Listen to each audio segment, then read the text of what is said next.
Hello guys, today we're gonna see about the topic named an unforgettable lunch as a part of the growing through gratitude topic, which comes under the category of personal life from the book Life's Amazing Secrets by Gaur Gopal Das. So let's go for it. Let me recap what we had seen in the previous video. Gaur Gopal Das had left Radhanath Swami's room in high spirits. He had learnt a lesson that he is not a level-headed person, and hereafter he wanna see the positives in everything and avoid the negatives. That's one of the effects of enlightened people. Let's come to the today's video. They make others feel inspired in their company. I galloped to the lunch hall, which is full of positive energy. The kitchen at our ashram cooks lunch for over 200 people daily.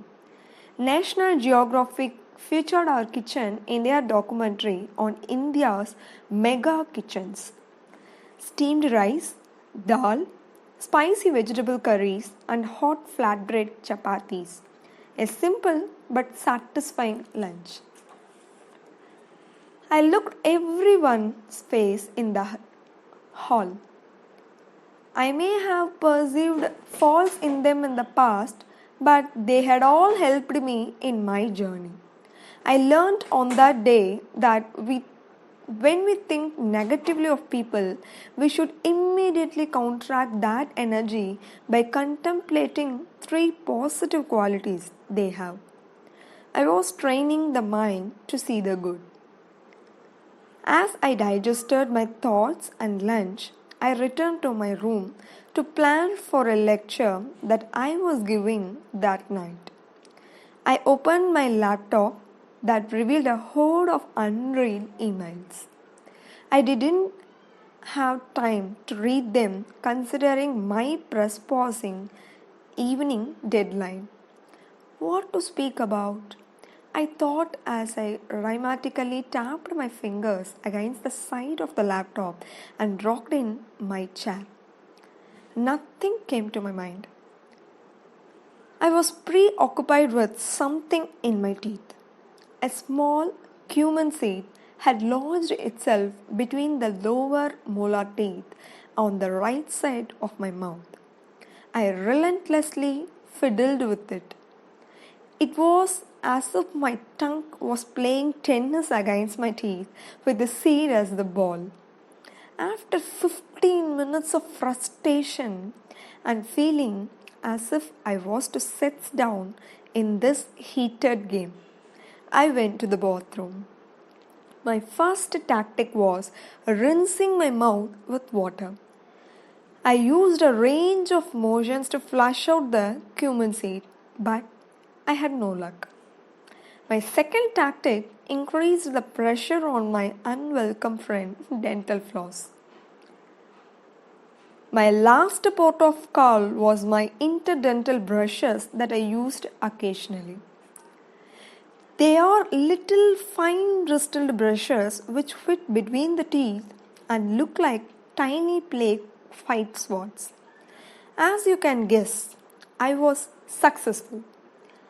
With one delicate swoop in between my teeth, I stabbed the cumin seed straight in its core, banishing it from my mouth forever. It was a small but significant victory.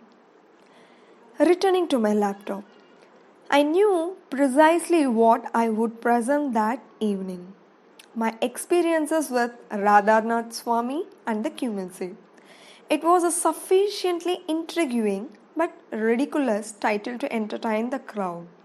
However, my incident with the seed had a valuable lesson. The mind is like the tongue. It drifts towards the negative areas of our life, making us restless and uneasy. It schemes to uproot the problems that are causing us so much pain, not realizing that the persistent scheming is causing us more emotional damage. The mind neglects the 31 other seed-free areas of life, choosing not to focus on the simple joys available to us. This is not to say we shouldn't deal with problems in our life. We need practical solutions too. Incidental brushes are necessary. But we should not be consumed by them. That leads to misery. We have to focus on gratitude. Gratitude is not a feeling, it is a state of mind that can be developed, and it allows us to tap into a reservoir of unlimited positive energy. Being grateful happens in two steps. The first step is to realize that there is good in the world and that good has fallen upon us. The second is to know that goodness is coming from something other than us. An external reality is giving the gifts of grace to our very own reality. This could be our family, our friends, nature, and even God. We have so much to be grateful for. Statistically, we always have more to be grateful for than ungrateful. Ingratitude means to forget the blessings in our life, to ignore the kind things people have done for us.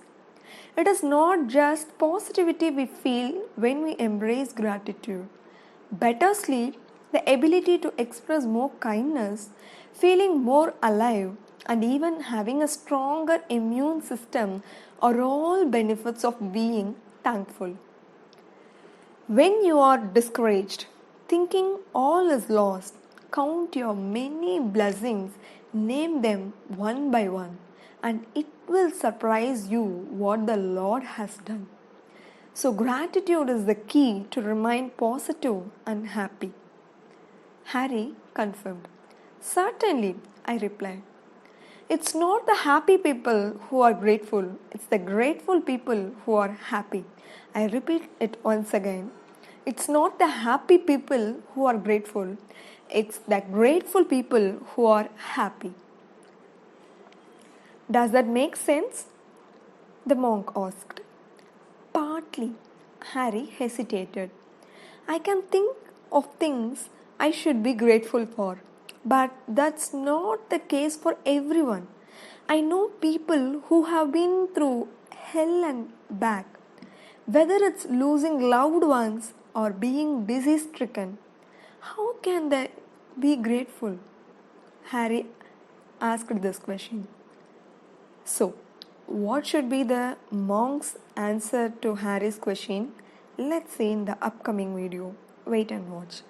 Thank you.